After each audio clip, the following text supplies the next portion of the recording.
നമ്മുടെ പല സ്കൂളുകളിലും ഏറ്റവും അപകടകരമായ പുലി ഭീതിയുണ്ടല്ലോ നമ്മൾ കിഴക്ക് ഭാഗത്ത്. ഇവിടെയുള്ള പുലി അതൊന്നുമല്ല.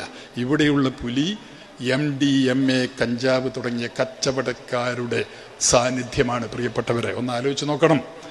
MDMA എന്ന് പറയുന്ന മയക്ക് മരുന്ന് ഒറ്റ പ്രാവശ്യം ഉപയോഗിച്ചാൽ മതി, പല പ്രാവശ്യം ഉപയോഗിക്കേണ്ട. ഒരു പ്രാവശ്യം ഉപയോഗിച്ചാൽ ആ കുട്ടി മയക്ക് മരുന്നിൻ്റെ അടിമയാകും. എന്താ അടിമ എന്ന് പറഞ്ഞാൽ? അതില്ലാതെ ഈ കുട്ടിക്ക് പറ്റില്ല. അത് പിന്നെയും പിന്നെയും വാങ്ങുമ്പോൾ പണം വേണ്ടേ? പണം ഉപ്പ കൊടുക്കാതിരിക്കുമ്പോൾ അല്ലെങ്കിൽ അച്ഛൻ കൊടുക്കാതിരിക്കുന്ന സമയത്ത് ഈ കുട്ടി അമ്മയോട് ചോദിക്കും, ഉമ്മയോട് ചോദിക്കും.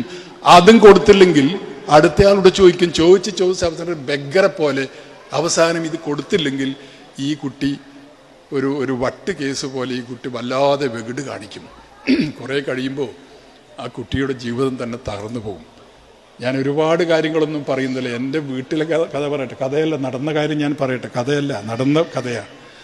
എൻ്റെ കുടുംബം, എൻ്റെ ഉപ്പാൻ്റെ താഴെ എല്ലാവരും, പഴയത് വലിയ കുടുംബമല്ലേ, എൻ്റെ ഉപ്പാൻ്റെ താഴെ ഉമ്മാൻ്റെ താഴെ എല്ലാം കൂടിയിട്ട് ഏകദേശം 260 മെമ്പർമാരുണ്ട്. ഇപ്പം മക്കൾ, മരുമക്കൾ, പുള്ളിമക്കൾ, അവരുടെ ഭർത്താക്കന്മാർ, അവരുടെ ഭാര്യമാർ നോക്കി ഇതിൻ്റെ ഇടയിൽ ഞാൻ കുടുംബസംഗമമാക്കാനും വേണ്ടി നോക്കിയപ്പോൾ 260 മെമ്പർമാരുണ്ട്.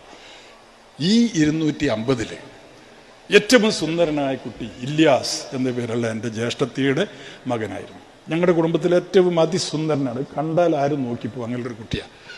ഈ കുട്ടി +2 കഴിഞ്ഞപ്പോൾ എൻ്റെ ഇളയ എന്നോട് പറഞ്ഞു, ഞാൻ മാങ്ങാട്ടാന്നല്ലോ, ഇളയ എന്നോട് പറഞ്ഞു, ഇവനെ ബാംഗ്ലൂർ ചേർത്താൽ, നമ്മുടെ നാട്ടിൽ ചേർത്താൽ കുട്ടികൾ ഇംഗ്ലീഷ് പറയുന്നില്ല, നാട്ടിലെ കോളേജിൽ പഠിച്ചാൽ ഇംഗ്ലീഷ് പറയുന്നില്ല, ബാംഗ്ലൂരിൽ പഠിപ്പിച്ചാൽ ഈ കുട്ടി ഇംഗ്ലീഷ് പറയും, അത് വെച്ച് പുറത്ത് പോയി കഴിഞ്ഞാൽ നല്ല ശമ്പളമുള്ള ജോലി കിട്ടുന്ന എല്ലാവരും പറയും, അതുകൊണ്ട് ഞാൻ ബാംഗ്ലൂർ അയക്കുന്നത് പറഞ്ഞു. ഞങ്ങൾ അല്ലാണ്ട് പറഞ്ഞു, ഒന്നുകൂടി ആലോചിച്ചിട്ട് പോലെ, ഈ കഥകൾ നമ്മളിങ്ങനെ കേൾക്കാൻ തുടങ്ങിയിട്ട് കാലം കുറേ ആയല്ലോ. ഇളയ പറഞ്ഞല്ല, എൻ്റെ ഒരു ആശയം ബാംഗ്ലൂർ പഠിക്കട്ടെ. എന്നിട്ട് ബാംഗ്ലൂരേക്ക് വിട്ടു. ബാംഗ്ലൂർ പഠിച്ചിട്ട് 2 മാസം കഴിഞ്ഞപ്പോൾ പ്രിൻസിപ്പാള് ഇളയാനെ അങ്ങോട്ട് ബാംഗ്ലൂരേക്ക് വിളിച്ചു. എന്നിട്ട് പറഞ്ഞു, നിങ്ങളുടെ മകനെ ഇപ്പം തന്നെ കൊണ്ടുപോകണം എന്ന് പറഞ്ഞു. അതെന്താ കാര്യം പറഞ്ഞു. കാര്യം എന്ന് പറയുന്നത്, ഇവൻ താമസിക്കുന്ന ഹോസ്റ്റലിലെ ഇവൻ്റെ കൂട്ടുകാർ മയക്കുമരുന്നിൻ്റെ കച്ചവടക്കാരും അതിൻ്റെ അടിമകളുമാണ്. ഇവൻ ഓട്ടോമാറ്റിക്കലി അതിൻ്റെ അകത്ത് പെട്ടു. കാരണം ഇവർ പറയുന്നത് എന്താണെന്നറിയോ, മയക്കുമരുന്ന് കൊടുക്കുന്ന സമയത്ത് പറയുന്നത് എന്താ അറിയോ, കുട്ടിയോട് ഈ സാധനം കഴിച്ചാൽ നമ്മുടെ ഓർമ്മശക്തി കൂടും, ഓർമ്മശക്തി കൂടിയാൽ പരീക്ഷയ്ക്ക് നല്ല മാർക്ക് കിട്ടും. മാർക്ക് വേണ്ടേ? അപ്പോൾ ആയിരിക്കാം മാർക്ക് വേണ്ടാത്തത്. അപ്പോൾ കുട്ടിയും ലേശം ഒന്ന് രുചിച്ചു നോക്കും. അങ്ങനെ മാർക്ക് കിട്ടാൻ എന്ന വ്യാജേന ഈ പറയുന്ന മയക്ക് മരുന്നുകൾ വിൽപ്പന നടത്തുന്ന ഒട്ടനവധി സാമൂഹ്യ ദ്രോഹികൾ നമ്മുടെ ചുറ്റിലുമുണ്ട്. അവർക്ക് ലാഭമുണ്ടാക്കാനും വേണ്ടി കുടുംബത്തിലെ ഏറ്റവും വിലപിടിച്ച സന്തതിയാണ് അവരില്ലാതെയാക്കുന്നത്. ഞാൻ എൻ്റെ മരുവൻ്റെ കഥ തന്നെ പറഞ്ഞ് അവസാനിപ്പിക്കാം. മരുവൻ എന്തായെന്നറിയോ, ഇളയ പറഞ്ഞു, കയ്യും കാലും പിടിച്ച് പ്രിൻസിപ്പാളുണ്ട്. എന്നിട്ട് പറഞ്ഞു, ഇനി അവൻ അതിന് നിൽക്കില്ല, ഒരു തവണ മാപ്പ് കൊടുക്ക് എന്ന് പറഞ്ഞിട്ട് പ്രിൻസിപ്പാൾ ലാസ്റ്റ് ചാൻസ് എന്ന് പറഞ്ഞിട്ട് ആ കുട്ടി അവിടെ തന്നെ കണ്ടിന്യൂ ചെയ്യാൻ സമ്മതിച്ചു. വീണ്ടും 1 മാസം കഴിഞ്ഞപ്പോൾ പ്രിൻസിപ്പാൾ വിളിച്ചിട്ട് പറഞ്ഞു, ഇനി ചാൻസ് ഇല്ല, കൊണ്ടുപോയിക്കോളണം മോനെ എന്ന് പറഞ്ഞു.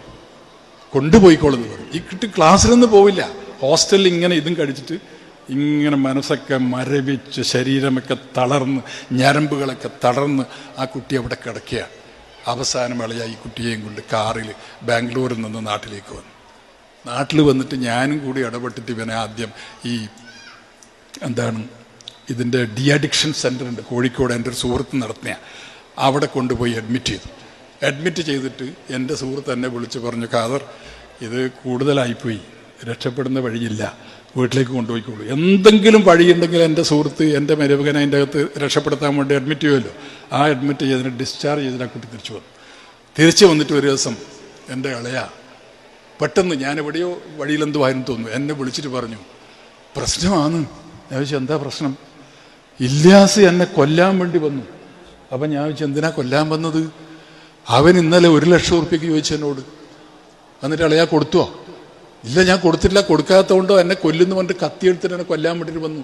ഞാനങ്ങനെ ജീവൽ ഭയം, നല്ല ആരോഗ്യമുള്ള ചെറുപ്പക്കാരനാണ്, ഡിഗ്രിക്ക് പഠിക്കുന്ന കുട്ടിയല്ലേ, കൊല്ലാൻ വേണ്ടി വന്നപ്പോൾ ഇളയ ജീവനും കൊണ്ട് ഓടിയിട്ട് ബേക്കലം പോലീസ് സ്റ്റേഷനിൽ പോയിട്ട് ഹാജരായിട്ട് പറഞ്ഞു, SI സാറേ, എൻ്റെ മകൻ എന്നെ കൊല്ലാൻ വരുന്നു. കാര്യം പറഞ്ഞപ്പോൾ അയാൾക്ക് മനസ്സിലായി. ഇവൻ പോലീസ് സ്റ്റേഷൻ്റെ അകത്തേക്ക് കയറിയില്ല. ഇത് കണ്ടപ്പോൾ അവൻ തിരിച്ചുപോയി. അങ്ങനെ പോലീസ് സപ്പോർട്ടോടുകൂടി വീട്ടിലേക്ക് വന്നു. ഞായറാഴ്ച ദിവസം, അടുത്ത ഞായറാഴ്ച ദിവസം ഒരു കല്യാണം. ആ കല്യാണത്തിന് എൻ്റെ പെങ്ങളും പ്രിയപ്പെട്ട പെങ്ങളും അളിയനും കല്യാണത്തിന് പോകുന്നു. ഈ കുട്ടിയെ കൂട്ടാൻ പറ്റില്ലല്ലോ, കാരണം ഇത് വല്ലാത്ത പ്രശ്നം ഉണ്ടാക്കുന്ന കുട്ടിയാണ്. പോലീസ് പേടിപ്പിച്ചുകൊണ്ട് ഈ കുട്ടി മിണ്ടാതിരിക്കുകയാണ്, അത്രയേ ഉള്ളൂ. അങ്ങനെ ഇളയ പെങ്ങളെയും കൂട്ടി കല്യാണത്തിന് പോയി. കല്യാണത്തിന് പോയിട്ട് ഉച്ചയ്ക്ക് 2:30 മണിക്കാണ് തിരിച്ചു വന്നത്. പ്രിയപ്പെട്ടവരെ, കുട്ടീനെ വീട്ടിലാക്കി, ഒറ്റക്കായിരുന്നു അയാൾ.